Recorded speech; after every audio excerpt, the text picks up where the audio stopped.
Hello friends. आज के lecture में हम जॉन मिल्टन की बायोग्राफी को कंटिन्यू करते हैं। Let's begin.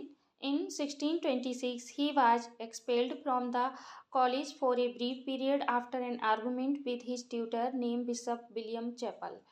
सन 1926 में जॉन मिल्टन को अपने ट्यूटर बिशप विलियम चैपल से बहस करने के कारण निकाल दिया गया। He eventually went back to Cambridge. This time he was assigned a new tutor, Nathaniel Tobey. जब वह एक समय के बाद वापस लौटे कैम्ब्रिज में, तब उनके एक नए ट्यूटर को असाइन किया गया था, जिनका नाम नथानियल टॉबी था। John Milton wrote his first serious poem in 1628 titled On the Death of a Fair Infant Dying of a Cough.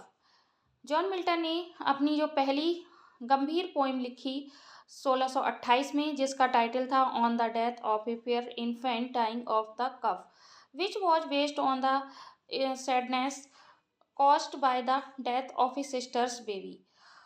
जिसको लिखने का कारण था उनकी उदासी, कॉस्ट कारण उनके बहन का बेबी की डेथ, मीन्स उनकी बहन की बेबी की मृत्यु के कारण के दुख के कारण उन्होंने इस पोइम को लिखा।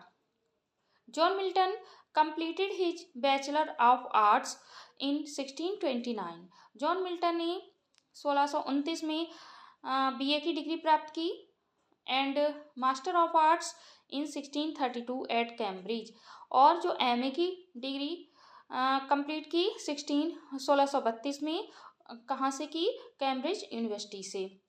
जॉन मिल्टन ने बीए की डिग्री 1629 में प्राप्त की और एमए की डिग्री 1632 में प्राप्त की और कैम्ब्रिज यूनिवर्सिटी से कंप्लीट की। On December 25, 1629, at the age of 21, he composed the Ode on the morning of Christ Nativity. 25 दिसंबर 1629 को उन्होंने एक ओड को लिखा on the morning of Christ nativity, और कितनी उम्र में? जब वह 21 साल के थे तब।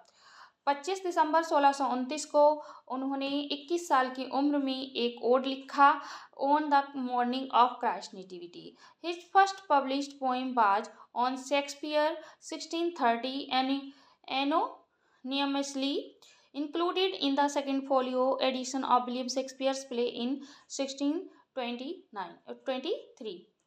उनकी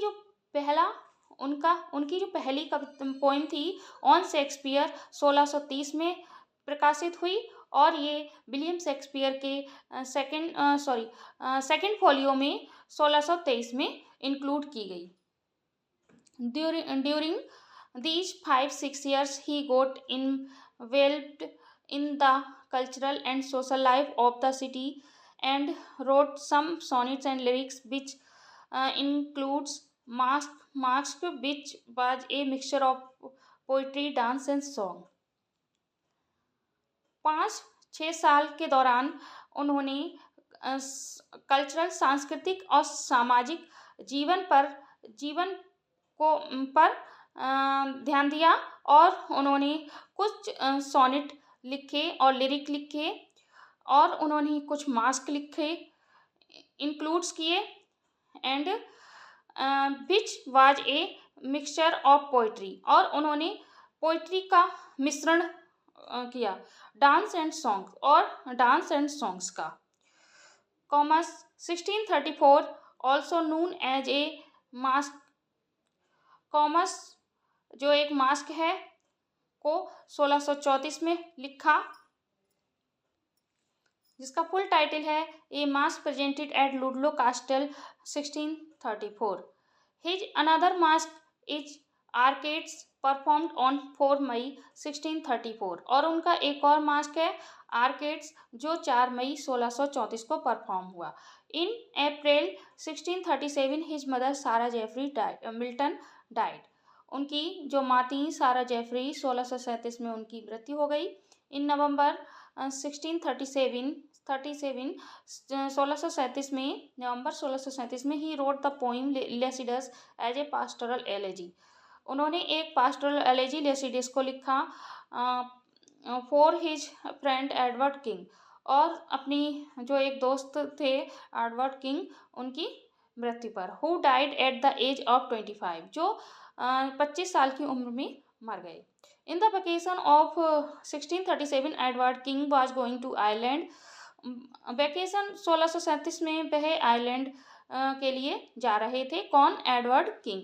the ship was rest of and king went down with it, और वहाँ शिपरैक हो गया, शिप टूट गया, जिस जहाज से वे जा रहे थे वो टूट गया और फिर वो डूब गए। Milton left to tour Europe in May 1638। Milton ने 1638 में अपने यूरोप के टूर को छोड़ दिया। दिस अर्ली ग्रांड टूर एक ग्रांड टूर था ऑफ फ्रांस, फ्रांस का, इटली और इटली एंड स्विट्जरलैंड और स्विट्जरलैंड, लास्टेड अंटिल आइदर जुलाई और अगस्त 1639, और जुलाई और अगस्त 1639। उन्होंने, जो जॉन मिल्टन थे, उन्होंने 1638 में अपना एक ग्रांड टूर था उसके लिए छोड़ दिया।